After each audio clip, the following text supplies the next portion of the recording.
Okay, it says I'm now live. Hopefully that's the case. I tend to not trust Facebook at all, so hopefully nothing's getting cut off here.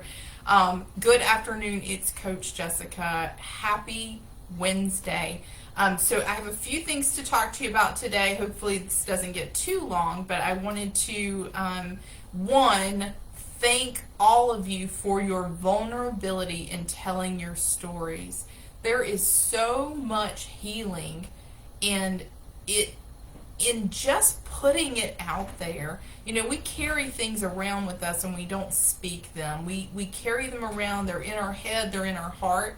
And putting it out here for other people who don't really know you to see is actually, it releases a burden. It lays it down, it gets it out of your head, it gets it out of your heart, and it gets it here in the group where you can be supported.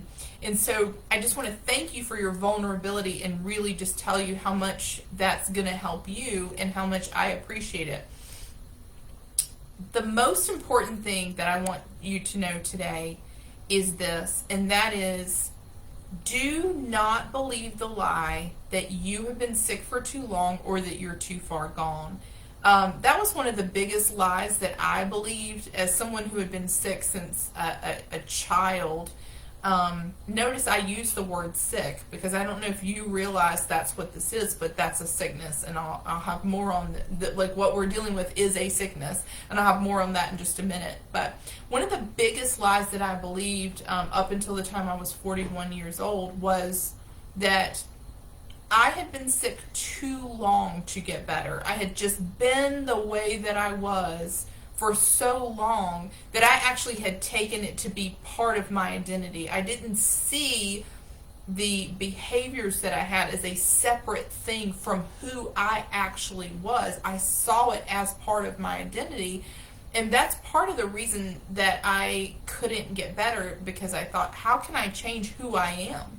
If this is who I am, I can't change. And so today I just want to encourage you that this thing that you struggle with is not who you are, it's a thing that you do, and therefore it can change, because we can change anything we do. I don't care if you have done something thousands of times. If you really get to a place where you realize and recognize it doesn't serve you well, you can do a different thing. So you're not changing who you are, you're changing what you do. That being said, I want to talk to you about acceptance. The first step in getting better is knowing that you have a problem. And I'm going to talk to you about knowing your specific problem and what that is. But knowing that you have a problem is a form of acceptance. I accept I have an issue and I have not been able to fix it on my own. If you were not in a place of acceptance, you would not be in this group. You have to have some level of acceptance to sign up for a group called Overcoming Emotional and Compulsive Eating. And you can see right there at the header in the group, I outline what the definition, the dictionary definition of addiction is. If you haven't noticed that, it's in that light green. Read that. As you read the definition of addiction, it talks about, and especially the synonyms of addiction, enslavement, compulsion. Those are things. If you think about your relationship with food, we are slaves when we're in our sickness. We are slaves to food. We're slaves to those behaviors. We are enslaved. And so getting to a place where you say, I accept I have a problem. So I'm going to define acceptance for the purposes of this group in this way. Initial acceptance means this: I understand that I have a problem that requires me to live my life differently than other people. Now, if this is your first time hearing that, I want you to stop and process that for a minute. So one of the problems, one of the reasons why you maybe haven't been able to change is that you are trying to be like other people.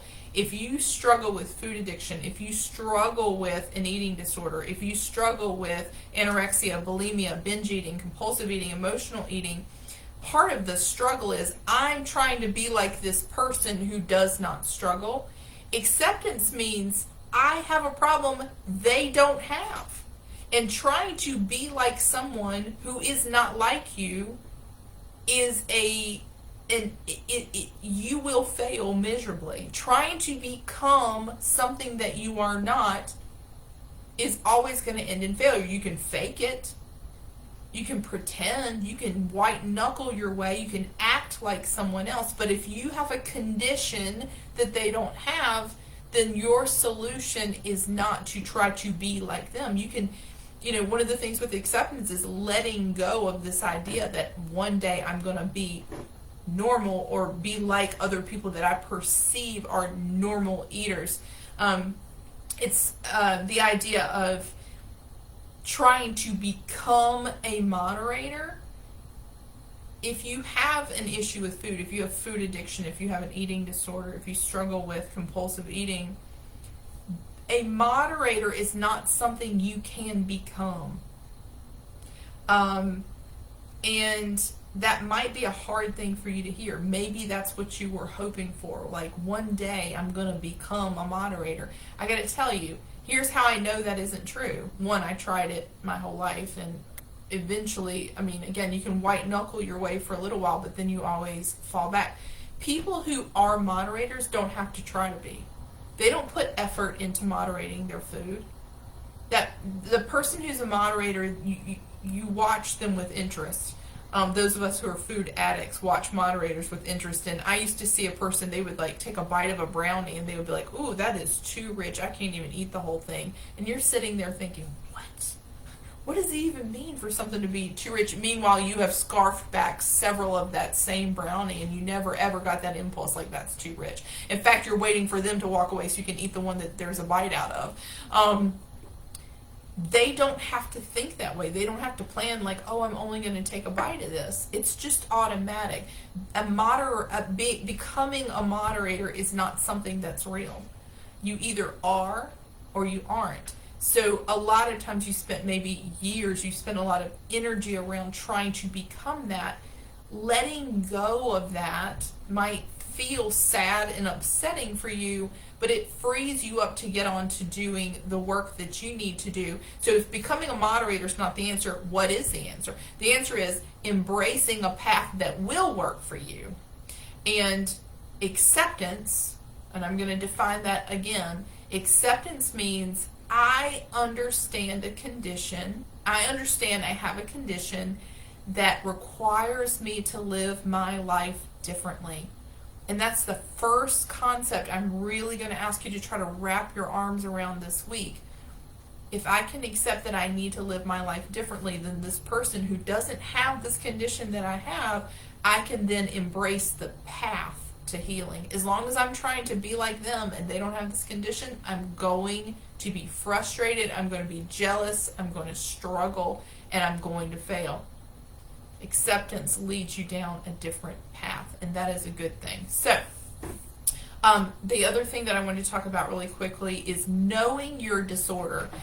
This is not so that you put a label on yourself, but being able to identify your behavior is comforting because it helps you understand, one, you're not alone, and two, what I'm asking you to accept is that you are afflicted with something. You have an illness, and that illness has resulted in behaviors that have hurt you in certain ways. Maybe it's hurt your health. Maybe it's caused you to be overweight. It's caused you to be obsessed.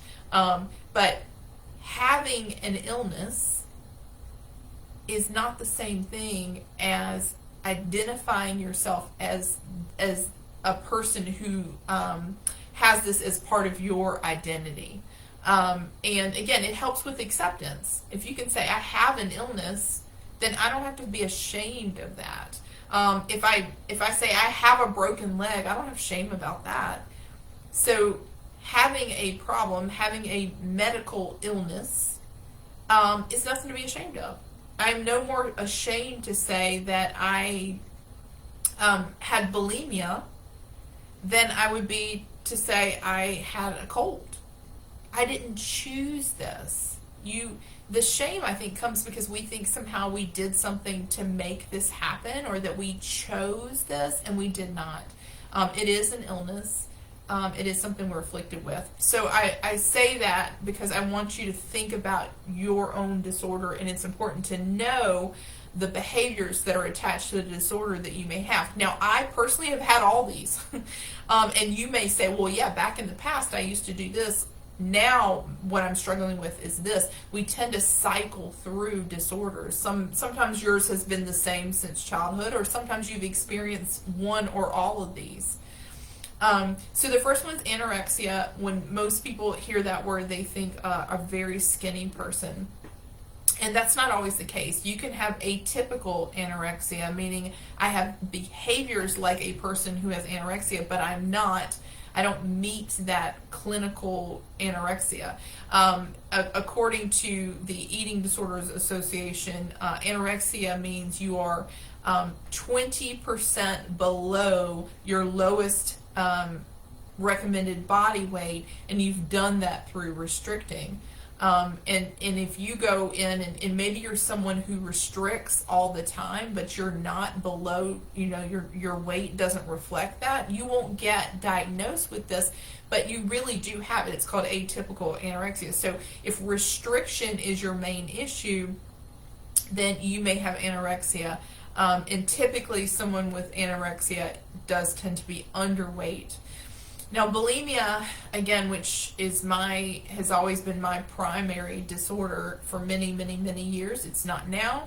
Thank goodness. Thank the Lord. I am over 6 years free of that. Bulimia, most people just think it's a person who eats and throws up. So there's a couple of things you should know about bulimia. Bulimia is anything that you do to try to undo an eating event that you had. So a lot of people are shocked to learn that taking a bunch of laxatives to try to flush out your system is bulimic.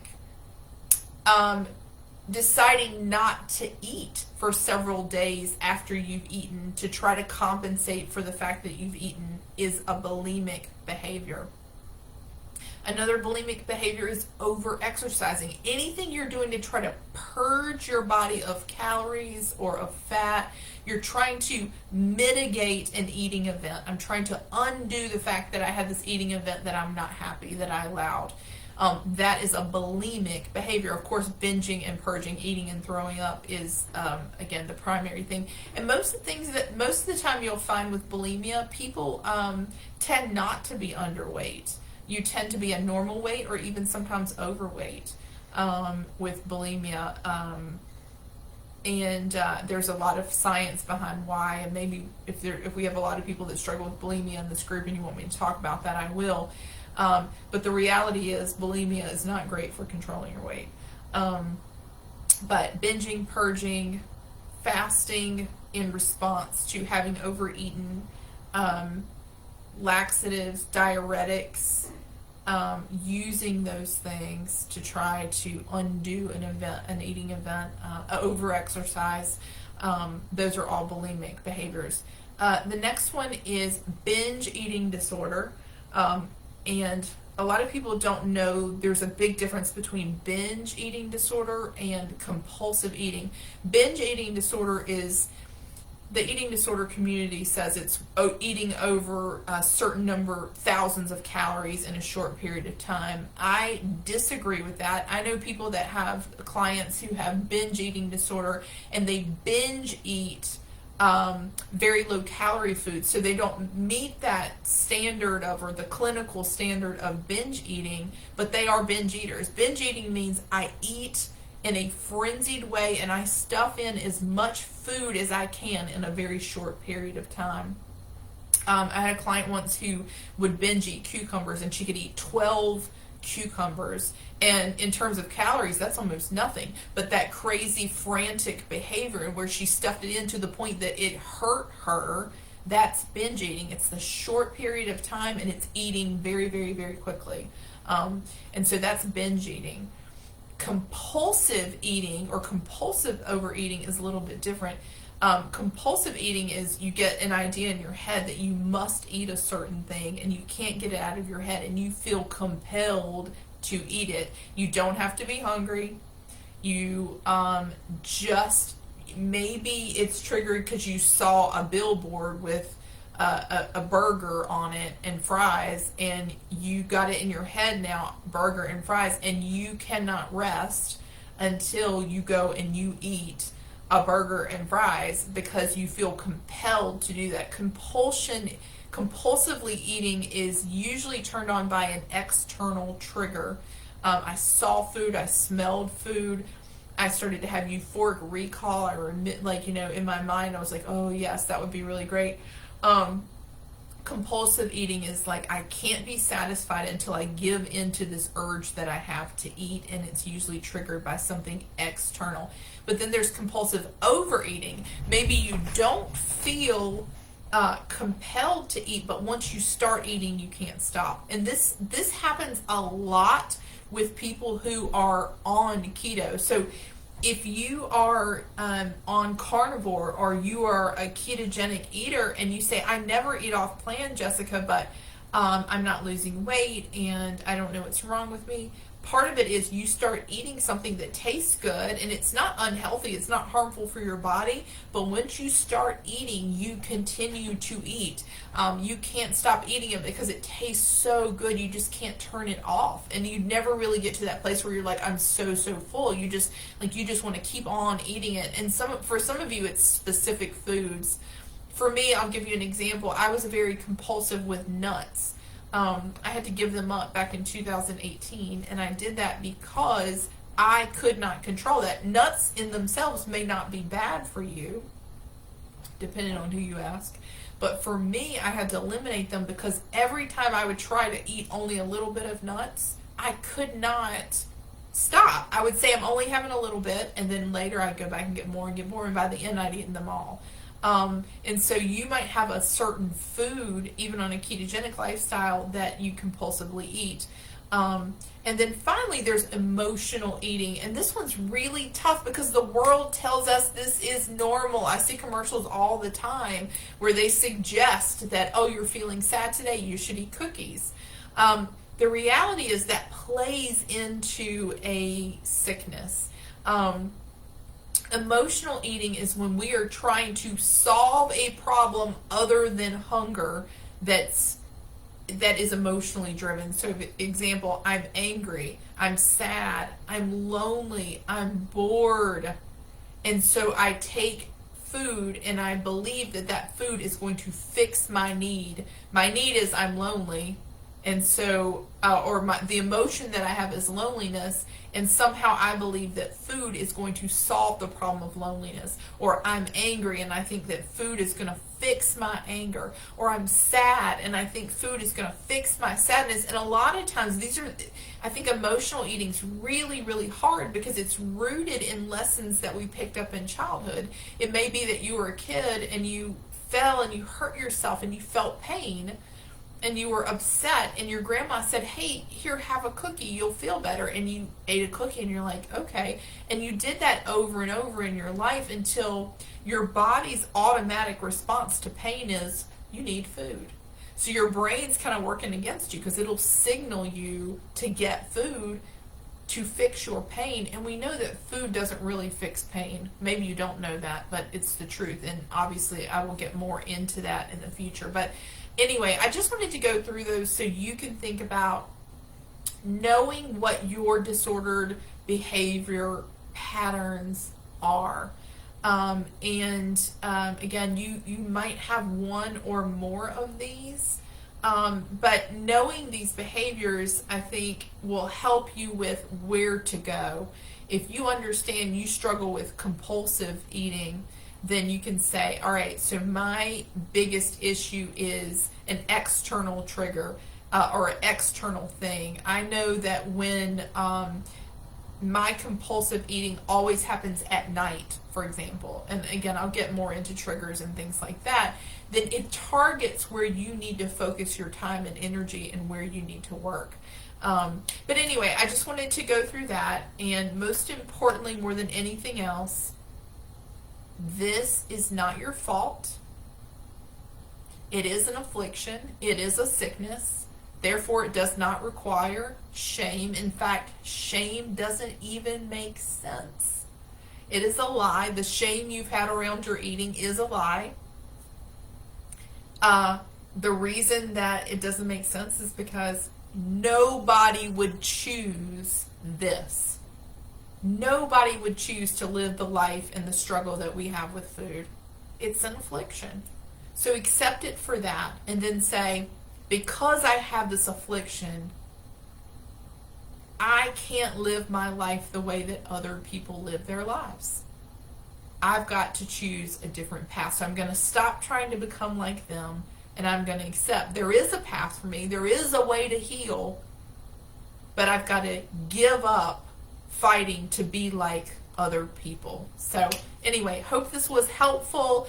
You're always welcome to comment your thoughts, your own personal stuff. You can make a separate post. You can comment here if you have a question about one of these things, and I'll be happy to expand on it.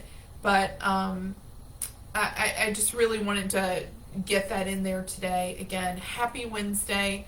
And I do need to post the scheduled calls for the month. Our call this week will be on Saturday at 10 a.m. Eastern Time, and I will post that. But I will post the other days and times as well. I'm really, really looking forward to that. If there's something especially important to you that you want me to cover in a short video like this, or that you want me to try to go over on the Saturday Zoom call when we're all together and we can see each other and we can talk to each other, let me know that so I can try to make time for it. Okay, so anyway, have a wonderful evening, and I will talk to you soon.